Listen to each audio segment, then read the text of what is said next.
Good morning, everyone. I never hesitate to not speak about Maryvale because Maryvale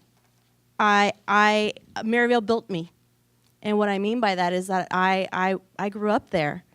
And so I am a product of that beautiful community. And so any opportunity that I have to be able to talk about how great Maryvale is, I'm there with the quickness. So how many are familiar with the Maryvale Village? Okay, how many are from Maryvale? Do you see how fast he raised his hand?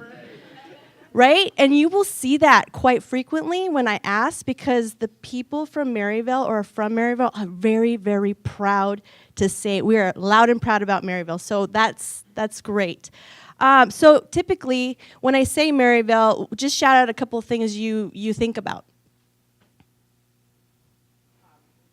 Mm-hmm. Mm-hmm. The brewery. Okay. History. Okay. Okay. Family. Okay. Mm-hmm. Okay. So most of the time when we think about Maryvale, we think about all the bad things in Maryvale. And I was just reading an article a few days ago, and Maryvale was actually ranked the second worst neighborhood in Phoenix. Isn't that horrible? Because I just love Maryvale. So typically, our community is known for really negative things. Phoenix has 15 villages in the city, and Maryvale is the largest by far. It's about 58 square miles, and that can be a little overwhelming for folks because you don't know where to start. You don't know how to get people together to do the work, and so it's kind of big. Maryvale is a majority community. And so 76% of our residents are Hispanic families. The median household income is $40,000 a year. In Isaac, in the community that I live in, it's $23,000 a year. So in Maryvale, there's about 21% of the population is living below the poverty line, which we mentioned poverty was one of them. U.S. is 12%. In the state of Arizona is 14.7%. And in the community that I work in Isaac, it's 43.6%. Yeah. And so most of the residents in our community in Maryvale, 40% of those are youth. So even if we just worked with the youth, can you imagine the transformation that could occur in Maryvale? Because it's almost half of the population. So I just gave you some good stats, and I gave you a lot more bad stats. What does that mean? What does that mean? Great, because that's how we see it. Our community sees that as a vast opportunity.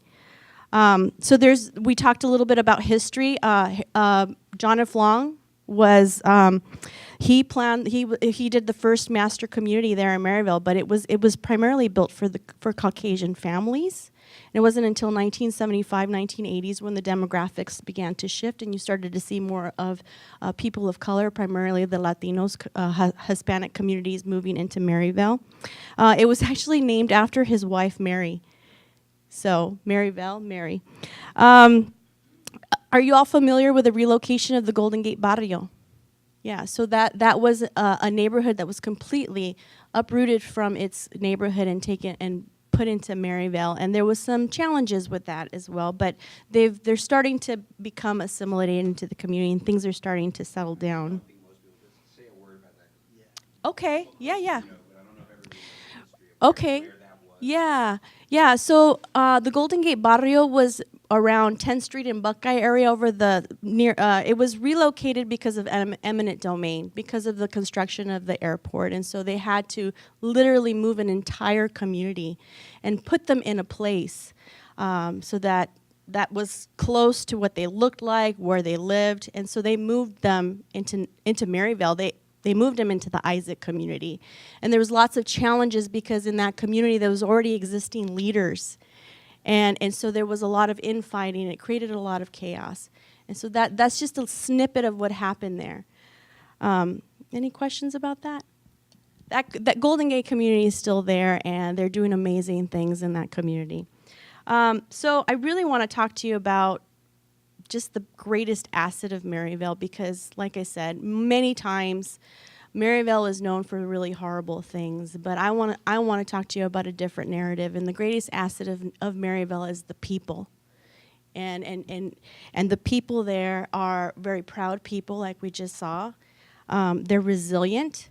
They are hardworking. I've never encountered someone that's, when I've ever needed support in something, they said, I don't have time. They make the time.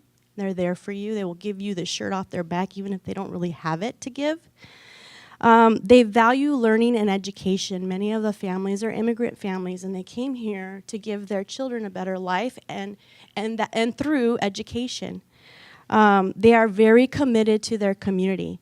Many people that are from Maryvale, they leave to either go to school or find work, but they always find their way back.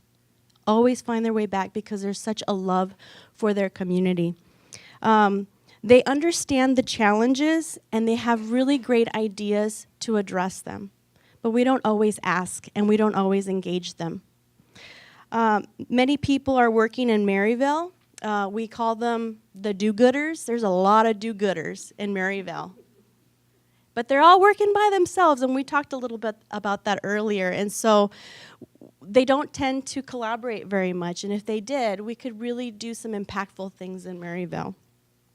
And historically, as we had mentioned earlier, Maryvale has been a place where organizations have come and tried to fix the community. And so there's a little bit of a fear. The community really wants to co-create and wants to partner. But in the beginning, because of this history, they're going to want to know why. And you're going to have to earn their trust. Our community is absolutely ready, and they want to lead the work.